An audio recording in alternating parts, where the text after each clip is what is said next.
Mark Brown, Arthur's underwear.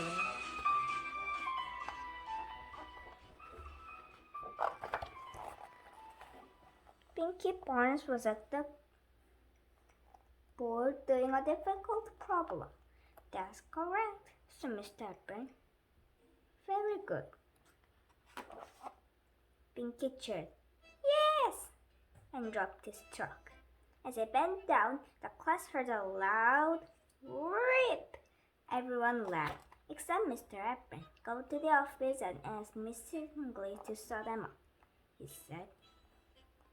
That afternoon, at softball practice, when Pinky came up the bat, Arthur thought about Pinky in his underwear and laughed. During dinner, Mom asked, "Anything interesting happen at school today?" Arthur started to laugh. "What's so funny?" asked DW. But Arthur couldn't stop laughing to himself. The next morning, Arthur woke up late. He hurried to breakfast and ran most of the way to school.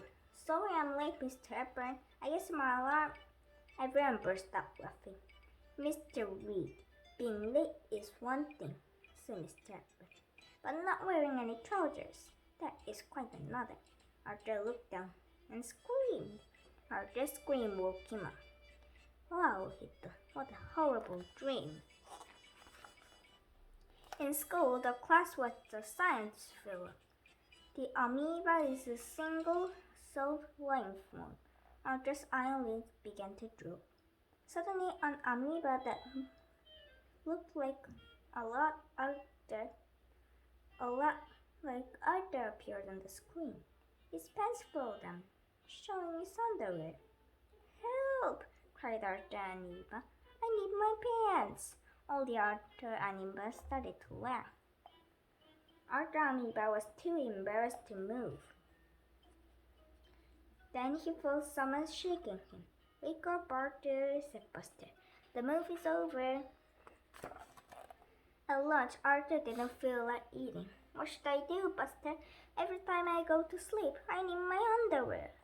"Try and stay awake," Buster suggested. "You can't dream if you don't sleep." That night, Arthur tried some tricks to stay awake. Old MacDonald had a farm, but as hard as he tried, Arthur just couldn't. "I'll get you, Verminator, after and take a little nap." In Arthur's dream, the Verminator was torturing the class by scratching his claws on the blackboard. Hearing cries for help, Bionic Arthur rushed to the rescue. But as he entered the classroom to take on the Verminator, everyone started laughing. "My pants!" gasped Arthur as he woke up with a start. "Rise and shine, Mr. Fancy Pants," said TW. "They're right here. Mom says you better shake a leg or you'll be late for school." Arthur asked Buster for some emergency advice the way to school. "It even happens when I'm a superhero," he examined. "I can't stay awake forever. I'm doomed." "Maybe you should just sleep on your pants," said Buster. "That way you won't have to worry to putting them on." That night, DW came into Arthur's room. "Why are you wearing your pants to bed?" she asked. "Because, that way I can be ready for school faster," he said quickly. "I'm going to ask if I can sleep in my clothes too," DW said. "And maybe my coats and boots." "Mom?" Arthur sighed and changed into his pajama pants.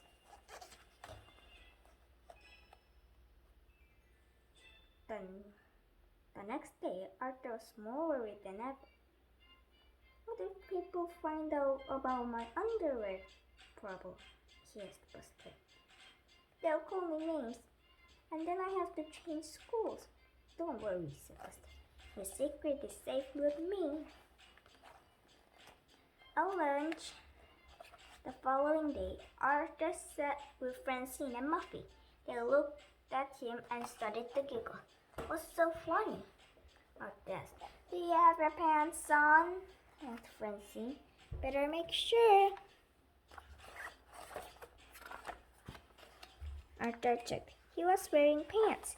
He moved to another table. I heard about your nightmares, said the boy. So I got up a couple of books on dreams. Apparently, you have a pathological fear of embarrassment. Arthur got up to find Buster. Buster, cried Arthur, you told everyone about my underwear dreams.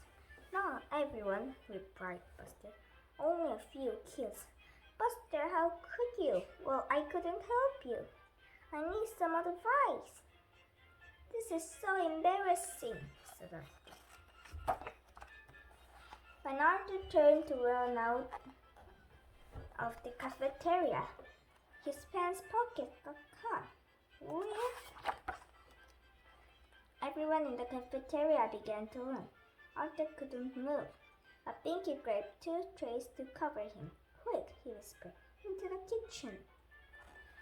Mrs. McGrady wrapped her apron around Arthur and got a needle and thread. I'm sorry, said Buster. I shouldn't have told anyone. It's okay, Arthur said sadly. You're just trying to help. The hard part will be telling my parents that I have to change schools. Mrs. McGrady handed Arthur his pants. Thanks, said Arthur. Is there a back door? Afraid not, said Mrs. McGrady. But you know the old saying, a banana without this peel is still a banana? Huh? Said Arthur and Buster. That means people get embarrassed all the time, Pinky explained. But you're still Arthur, said Mrs. McGrady. A smart, kind young man. With or without your pants. Arthur smiled. A few days later, Arthur met Buster at the Sugar Bowl. Well, no more underwear nightmares, Arthur said. That's great, said Buster. I never thought that ripping your pants in the cafeteria would be the thing you carry. As soon as they stood up to leave, Arthur looked at Buster and frowned. Buster, I think you forgot something. Buster woke up with a scream. Uh-oh, he said. Here we go again.